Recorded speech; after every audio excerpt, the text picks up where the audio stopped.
एक दिन वो भोले भंडारी, एक दिन वो भोले भंडारी बन के ब्रज के नारी गोकुल आ गए। एक दिन वो भोले भंडारी पार्वती जी मना के हारी, माने नाथ पुरारी गोकुल में आ गए।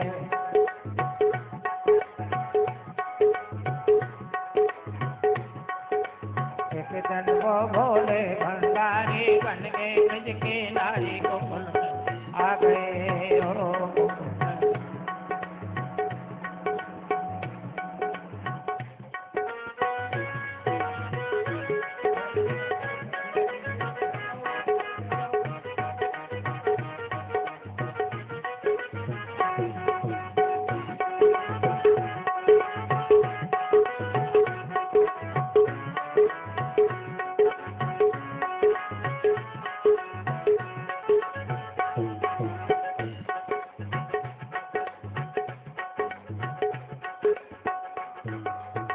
पार्वती से बोले मैं भी चलूंगा तेरे साथ में, तेरे साथ में।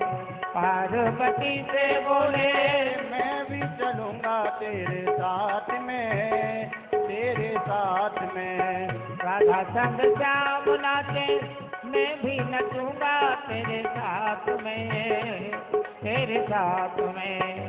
राधा संग श्याम नाचे मैं भी नाचूंगा तेरे साथ में, तेरे साथ में। अरे हंसी करेंगे ब्रज की नारी, हंसी करेंगे मानो कहने हमारे आ गए। एक दिन वो भोले भंडारी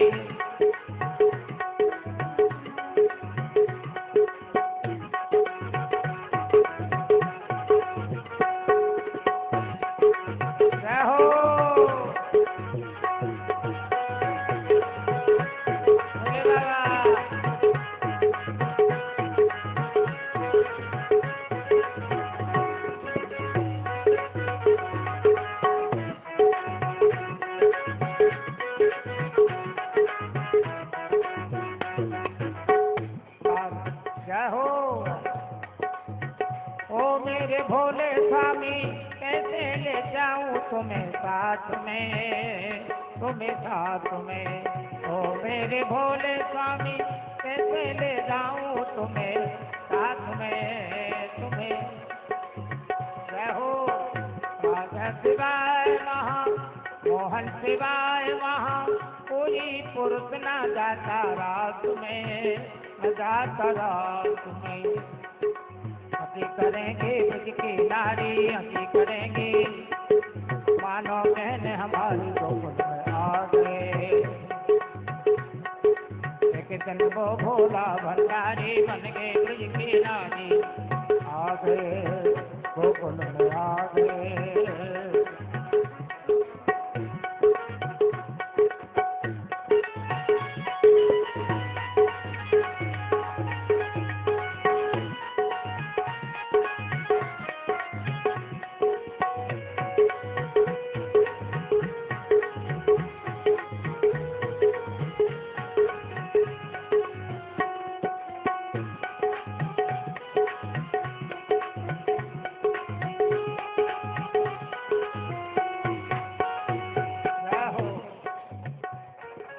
भोलेनाथ की, रास बिहारी भगवान की, गुरुदेव भगवान की।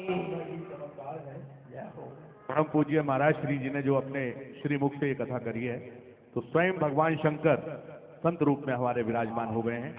जोरदार तालियों से अभिनंदन, स्वागत करें। ऐसा सत्य, ऐसा चमत्कार दुर्लभ ही देखने को मिलता है। एक बार हृदय से जय घोष कर दीजिए, बोले शंकर भगवान की, बोले श्री हरिहर महाराज की।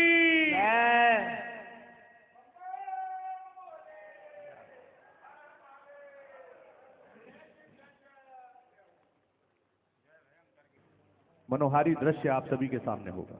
बोलिए सच्चे दरबार की जय हो। बोलिए व्यास जी भगवान की।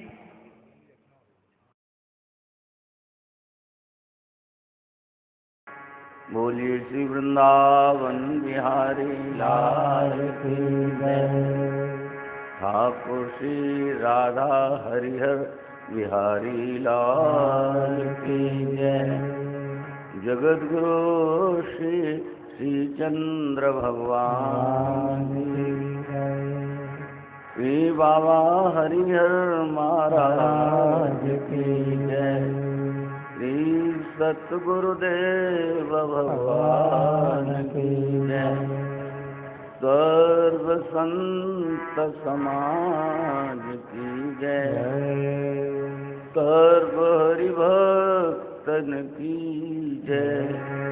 श्री हनुमंत लाल की जय। श्री यमुना मैया की जय।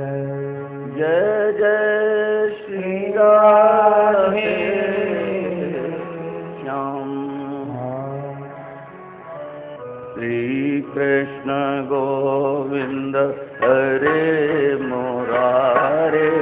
हे नाथ नारायण वासुदेव। श्री कृष्ण गोविंद हरे मुरारे। हे नाथ नारायण वासुदेव। श्री कृष्ण गोविंद हरे मुरारे। हे नाथ नारायण वासुदेव। श्री कृष्ण गोविंद हरे मुरारे। हे नाथ नारायण वासुदेव। श्री कृष्ण गोविंद हरे मुरारे। हे नाथ नारायण वासुदेव। जय कृष्ण गोविंद हरे मुरारे। हे नाथ नारायण वासुदेव। हे नाथ नारायण वासुदेव। हे नाथ नारायण वासुदेव। हे नाथ नारायण वासुदेव। हे नाथ नारायण वासुदेव। हे नाथ नारायण वासुदेव। हे नाथ नारायण वासुदेव। हे नाथ नारायण वासुदेव। हे नाथ नारायण वासुदेव। कृष्ण गोविंद हरे मुरारे। हे नाथ नारायण वासुदेव। श्री कृष्ण गोविंद हरे मुरारे। हे नाथ नारायण वासुदेव। हे नाथ नारायण वासुदेव। हे नाथ नारायण वासुदेव। हे नाथ नारायण वासुदेव। हे हे नाथ नाथ नारायण वासुदेव। जय जय श्री राधे श्याम।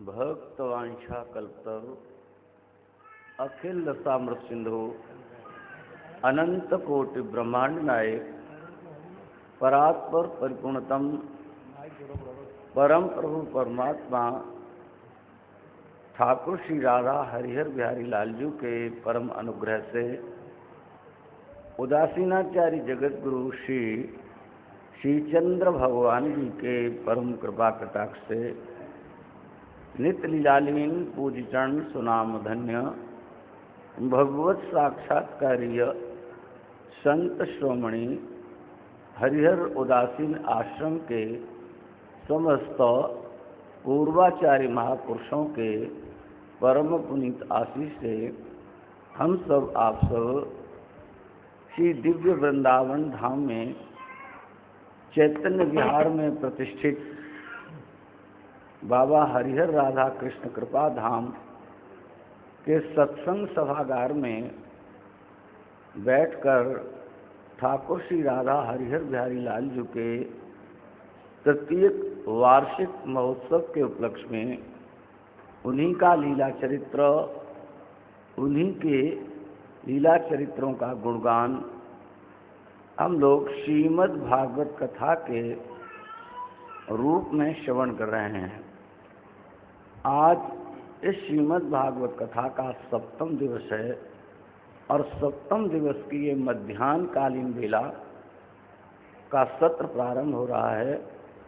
प्रातःकालीन के सत्र में आप सबने भगवान कृष्ण की बाल लीलाओं का श्रवण किया और बाल लीलाओं की इस कथा में श्रवण करते हुए इंद्र इत्यादि के मोह का और आपने भगवान कृष्ण द्वारा गोपियों को दिया हुआ वचन के आने वाले दिनों में, आने वाली रात्रों में हम आपके मनोरथों की पूर्ति करेंगे, उसी के माध्यम से भगवान ने महाराज की लीला की, जिसे सुखदेव भगवान कहते हैं कि राजन ये है काम लीला नहीं, ये काम निवारण लीला है। गोपी गीत के बारे में अनेक महापुरुषों का ऐसा मत है जो नित्य प्रति इस गोपी गीत का गायन करते हैं। उस गोपी गीत के प्रभाव से भगवान बहुत प्रसन्न होते हैं, आनंदित होते हैं, उनका हृदय भक्ति से परिपूरित हो जाता है। भगवान शीघ्र प्रसन्न हो जाते हैं और जो हृदय रोग से पीड़ित हैं, अगर वो व्यक्ति रोज गोपी गीत का पाठ करता है तो कहते हैं उसका हृदय रोग ठीक हो जाता है। और जो चाहते हैं कि हमको हृदय रोग न हो, वो लोग भी अगर गोपी गीत का रोज भगवान के सामने बैठकर उनको ये पाठ श्रवण कराते हैं तो उनको भी हृदय रोग नहीं होता है।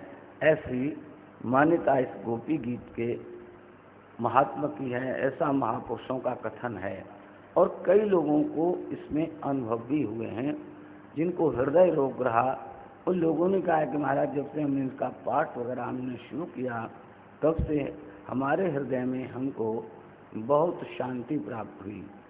और जिनके हृदय में काम रोग भी बहुत व्याप्त रहता है, जो महसूस अनुभव करते हैं कि हमारे हृदय में निरंतर काम की ही भावनाएं रहती हैं, काम का ही वास रहता है, अगर वो लोग भी इसका नित्य प्रतिपाठ करते हैं, जिनको संस्कृत भाषा नहीं आती है तो इसका अनुवाद भी प्राप्त होता है हिंदी में। इन सब लीलाओं के बाद हमने आपको बताया था एक बार नारद श्री बालकृष्ण लाल से यमुना के पुनिल पर मिले और उन्होंने कहा कि प्रभु अब आपने इस वर्ष में वृंदावन में रहकर अनेक लीलाएं कर ली, गोकुल में रह कर के भी अनेक लीलाएं कर ली, अब आपको शीघ्र इस तरह धाम पर जो आए हुए दैत्य हैं इनका भी आपने धीरे धीरे इनका भी कल्याण अथवा नाश कीजिए और अब आपको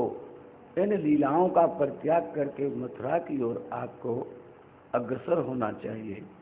और यही बात नारद श्री कंस के पास गए तो वहाँ जाकर के भी नारद श्री ने यही कहा, अरे अरे कंस, तेरी राजनीति तो बिल्कुल बेकार है, तू राजा होकर के भी तेरी राजनीति किसी काम की नहीं। राजनीति उसको कहते हैं कि पड़ोसी के घर में क्या हो रहा है आज उसके घर में कौन सी दाल पक रही है, कौन सा साग पक रहा है, उसे ज्ञान होना चाहिए। उसको कहते हैं कुशल राजनीतिज्ञ, यानी प्रत्येक का भान तुझे होना चाहिए। लेकिन तू तो निरा बाबरा है, तुझे कुछ मालूम ही नहीं। अरे भाई, जितने भी तेरे दैत्य जो तूने भेजे, गोकुल में भेजे, वृंदावन में भेजे, कोई वापस मुड़कर आया? बोले बाबा कोई नहीं आया। तुझे मालूम ही नहीं कि ये जो नंद और जो रोहिणी का बेटा है, ये नंद का बेटा नहीं, ये वसुदेव का ही बेटा है। और बलराम भी जो रोहिणी का बालक है, वो भी वसुदेव का ही बेटा है। और जो लड़की तेरे हाथ से छूटकर जो मुक्त हो गई थी, बोले वो भी देवकी की ही लड़की थी। और इन्होंने तेरे साथ धोखा किया है। नारद ने जब ऐसा कंस को बताया तो कंस आग बबूला हो गया। कहे मेरे साथ, हाँ तेरे साथ इतना बड़ा धोखा हुआ है और तुझे पता ही नहीं, और तू कहता है मैं बड़ा राजनीतिज्ञ हूँ, ये हूँ वो। इस प्रकार से कंस ने जब ये सुना तो कंस ने तलवार निकाल ली अपने हाथ मयान से कि मैं वसुदेव और देवकी को तुरंत मार दूंगा और इन सबको मार दूंगा। नारद ने कहा यही तो तू पागल है, ठहरो, धैर्य रखो। अगर तू ऐसा करेगा तो ये बालक भी कहीं छिप जाएंगे और सब लोग जितने भी यदुवंशी हैं वो इधर उधर भाग जाएंगे और तेरे हाथ कुछ भी नहीं लगे। फिर मैं क्या करूं? अरे कुछ योजनाएं बनाओ, कुछ योजनाओं के माध्यम से तुम आगे बढ़ो तो इसमें तुम्हें सफलता प्राप्त हो सकती है। नारद महाराज तो इतना कहकर वहां से चले गए। अब इधर भगवान कृष्ण ने ही कंस के हृदय में प्रेरणा की कि अब कंस योजना, और उसने अपने सारे जितने भी उसके सभासद थे उन्होंने बुलाया और कहा कि नारद बाबा ऐसा कह करके गए हैं और हम लोग तो अब तक धोखे में रहे, ऐसा ऐसा, और हमारे साथ तो बहुत बड़ा धोखा हुआ। अब ऐसा करना चाहिए कि अब तक जितने हमने लोगों को गोकुल वृंदावन भेजा, कोई वापस लौट करके नहीं। अब हमको योजना बनाकर नंद और वसुदेव के जो लड़के हैं उन दोनों को मथुरा में बुलाना चाहिए। हमारा कोई वापस नहीं आया तो हम लोग उसको वापस यहाँ से नहीं जाने देंगे, ऐसी नीति हमको बनानी चाहिए। सभी सभासदों ने कहा कि ये तो बहुत बढ़िया विचार है और ये सत्य भी है कि कोई लौट करके भी नहीं आया, ऐसा करना चाहिए। इधर जब ये सुना तो कंस ने वसुदेव और देवकी को जो पहले छोड़ दिया था लड़की के बाद में, उसमें पुनः वसुदेव और देवकी को कारागार में फिर डाल दिया, जेल में डाल दिया उसने कि हमारे साथ इतना। लेकिन उसने कुछ कहा नहीं, लेकिन मन में उसने सोचा कि हमारे साथ इतना बड़ा धोखा। अंदर से उसने ऐसी, और वहां से उसने क्या किया, केशी को भेजा। केशी दैत्य था कि जाओ तुम कृष्ण और बलराम दोनों का वध करके आओ। केशी वृंदावन में आया, अश्व का स्वरूप धारण करके आया और उसने वृंदावन में जहाँ स्थिति बड़ा उसने तूफान मचाया, चारों तरफ अपनी हिनहिनाहट से सारे उसने वृंदावन को इधर से आतंकित कर दिया। लोग सारे इकट्ठे हो गए, वो अपनी दुलत्तियाँ झाड़ता हुआ और हिनहिनाता हुआ इधर उधर भागे। कृष्ण और बलराम भी आए शोर सुन करके, और उसने देखा, केशी ने जब कृष्ण को देखा खड़ा हुआ, हाँ यही मेरा दुश्मन है। हमारे जो कंस राजा हैं, जितने भी हमारे दैत्य आए, कोई इसने वापस नहीं जाने दिया। बस उसने क्या किया कि वो दौड़ता हुआ पीछे से भूमि को अपने खुरों से उधेड़ता हुआ, और एकदम जब पीछे आया तो भगवान कृष्ण के प्रति उसने जैसे ही दुलत्ती अपनी झाड़ी, वैसे ही भगवान कृष्ण ने उसके दोनों पैरों को पकड़ लिया और दोनों पैरों को पकड़कर और घुमा करके उन्होंने ऐसा उसको पृथ्वी पर पटका कि केशी का वही प्राणांत हो गया। केशी का आप देखेंगे जब वृंदावन की परिक्रमा करते हैं तब यहाँ केशी घाट आता है, तो कहते हैं वहीं पर केशी का वध हुआ था। केशी घाट पर जो हम लोग चलते हैं परिक्रमा में, वो केशी घाट वहीं पर है। और जहाँ उसके पहले हम चलते तो वहाँ चीरहरण वाली भी जगह लोगों ने बनाई, पर सबका मत अलग अलग है, चलो हम इससे क्या लेना देना। उसके बाद में जब केशी का वध हो गया तब व्योमासुर नाम के एक दैत्य था, उसको भेजा गया। भगवान ने उस व्योमासुर का भी वध कर दिया उसका। उसके बाद जब देखा, अब कंस ने सोचा अब मुझे क्या करना चाहिए, जिन दैत्यों को मैं भेजता हूँ वो वापस मुड़ करके नहीं आता। कंस ने बड़ा सुंदर योजना बनाई, क्योंकि भगवान की ये प्रेरणा है कि कंस मुझे मथुरा में बुलावे। भगवान चाहते हैं कि हमारे मामा श्री हमको मथुरा में बुलावे, इसलिए उसके मन में ऐसी योजना बनाई। अब कंस ये सोचने लगा कि नंद का इत्यादि इनका सबका संबंध किससे है। उसने सोचा अक्रूर जी महाराज हैं, अक्रूर जी महाराज इन्हीं के वंश के हैं और अक्रूर महाराज पर नंद इत्यादि का विश्वास भी है। कंस ने बड़े अक्रूर जी को अपने बुलाया और हाथ में हाथ पकड़कर घूमने लगा और कहने लगा, अक्रूर जी की पहले उसने बड़ी प्रशंसा की, आप बड़े सरल हृदय के हैं, बड़े सच्चे हृदय के हैं और आप हमारे अपने हैं। और इस प्रकार का बोले, आप धनपति हैं। धनपति का यहाँ अर्थ क्या है, ये है कि देखो जब निष्कंटक राज्य हमारा हो जाएगा तब हम आपको धनपति बना देंगे, बहुत सारा तुम्हें धन दे देंगे और तुम भी माला माल और हम भी माला माल, निष्कंटक हमारा राज्य होगा।